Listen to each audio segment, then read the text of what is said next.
Bonjour et bienvenue dans Spirit Cookie. On est dans le Nouveau Testament, la deuxième partie de la Bible, et on va survoler aujourd'hui le premier des évangiles, celui qui est attribué à Matthieu. Il y a 28 chapitres, donc c'est un évangile assez long, un évangile riche, un évangile qui suit la chronologie les 3 ans un peu plus de Jésus-Christ.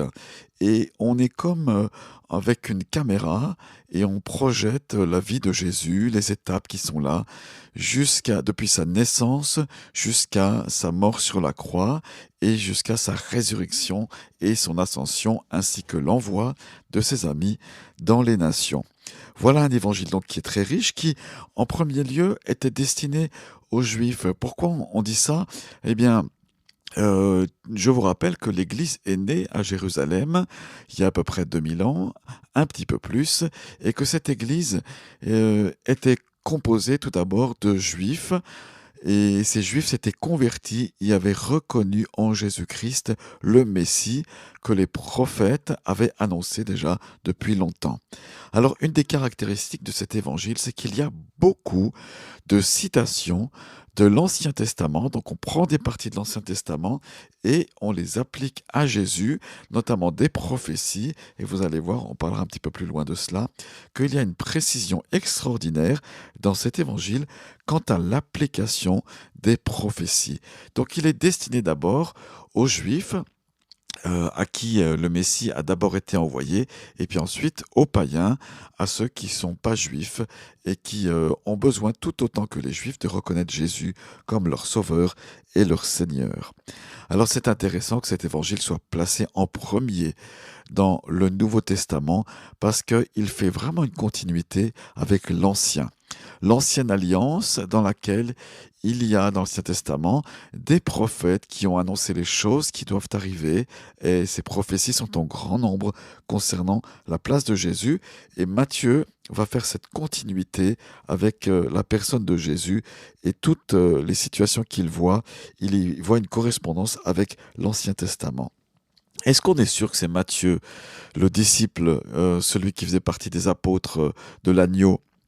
Eh bien, on est à peu près sûr, même si l'intitulé selon Matthieu, voilà, il n'y a pas de précision particulière. Est-ce que c'est vraiment le Matthieu? Mais vu les détails que l'évangile de Matthieu contient concernant la vie de Jésus, c'est assez évident il fait partie des 12 que Jésus a choisis.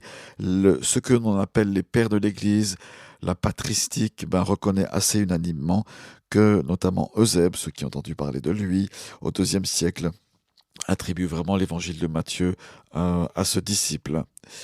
Euh, il est destiné, cet évangile, en premier donc aux Juifs, et il publie l'évangile parmi les Juifs.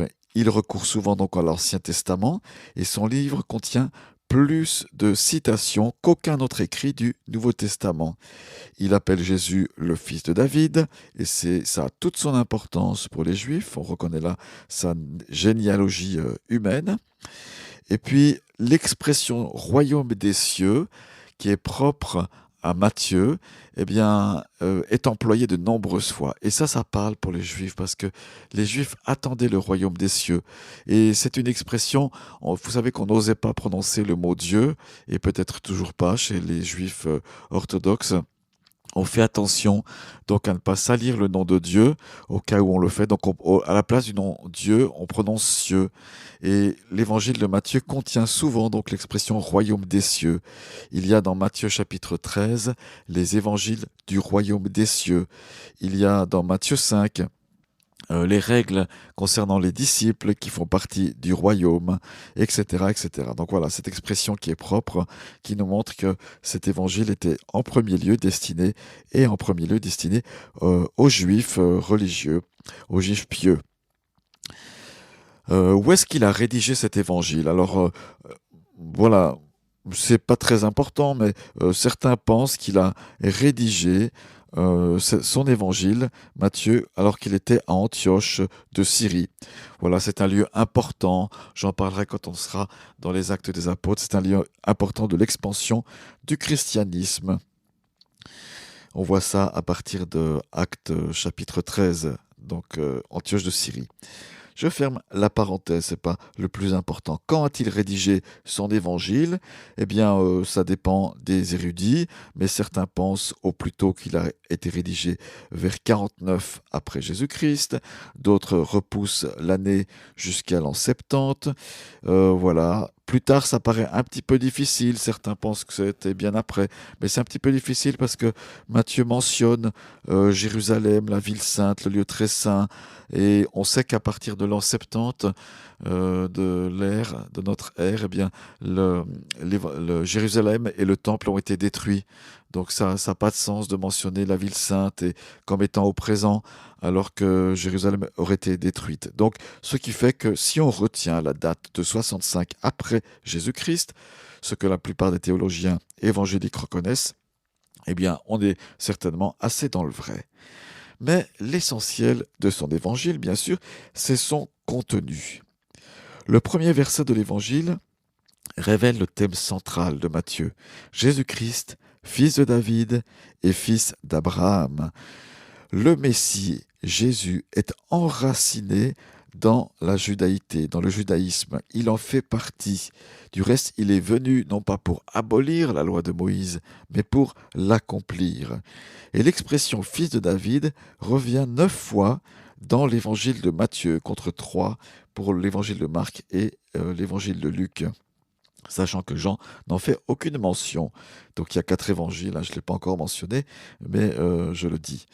Le règne de Jésus, du Messie, est proche, Matthieu 4, 17. C'est un règne qui est spirituel, où le Saint-Esprit agit, et les signes du royaume sont évidents. Un jour, le Messie reviendra dans sa gloire, mais avant cela, il devra s'installer sur son trône de gloire, c'est Matthieu 19, verset 28. Ainsi que Matthieu 25, verset 31. Et il reviendra. On a déjà l'annonce de son retour. Oui, Jésus va revenir. Pourquoi il reviendra? Il reviendra en gloire pour juger tous les hommes. Matthieu parle du jugement qui est là, qui nous attend à tous les êtres humains. Entre parenthèses, on aurait tous échappé à ce jugement. Mais sachez que la seule manière, entre guillemets, d'y échapper, c'est de reconnaître Jésus, l'agneau de Dieu, comme la victime qui est morte à cause de tous nos péchés. Il est mort en croix, portant toute ma grâce, toute la grâce de l'humanité, la grâce de celles et ceux qui veulent bien le reconnaître comme l'homme sauveur. Et c'est en lui que se trouve le pardon merveilleux. Moi, j'ai fait mon choix, cher auditeur, j'espère que pour toi, tu as aussi fait ton choix. Mais si ce n'est pas le cas, fais-le aujourd'hui et maintenant, en reconnaissant Jésus et en avouant tes fautes, en reconnaissant Jésus comme celui qui te pardonne et qui te pardonne merveilleusement. Et gloire à son nom. Donc si je reviens à l'évangile de Matthieu, donc Matthieu s'adresse en premier lieu aux Juifs, mais il n'oublie pas les autres êtres humains des nations, et Jésus est venu aussi pour ces êtres humains de toute génération. Les Juifs ont rejeté, les premiers Juifs ont rejeté pour la plupart leur Messie, et ils en étaient indignes. C'est tout le chapitre 23 qui montre que les chefs religieux de l'époque de Jésus ont été très très durs avec lui, et ils l'ont fait arrêter, ils l'ont jugé, ils l'ont fait condamner, et ils en étaient indignes. Voilà, mais et c'est ce sur quoi l'évangile aussi de Matthieu insiste.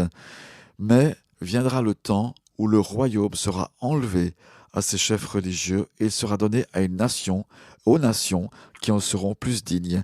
Le royaume de Dieu vous sera enlevé, sera donné à une nation qui en rendra les fruits. C'est Matthieu 21, verset 43. Il y a dans l'évangile de Matthieu, chapitre 5 à 7, des lois morales et spirituelles qui concernent le royaume de Dieu, sa destinée, ainsi que les disciples qui le composent. Est-ce que, cher auditeur, tu fais bien partie de ce royaume? Comment on sait qu'on fait partie de ce royaume? Eh bien, c'est, même si ce royaume est invisible, une conviction qui nous habite à l'intérieur, une assurance intérieure, parce que Jésus règne au-dedans de nous. Et c'est important de pouvoir le recevoir pleinement et de l'accueillir pleinement. Il t'offre une vie nouvelle et extraordinaire. Voilà ce que j'avais envie de vous partager par rapport à l'évangile de Matthieu.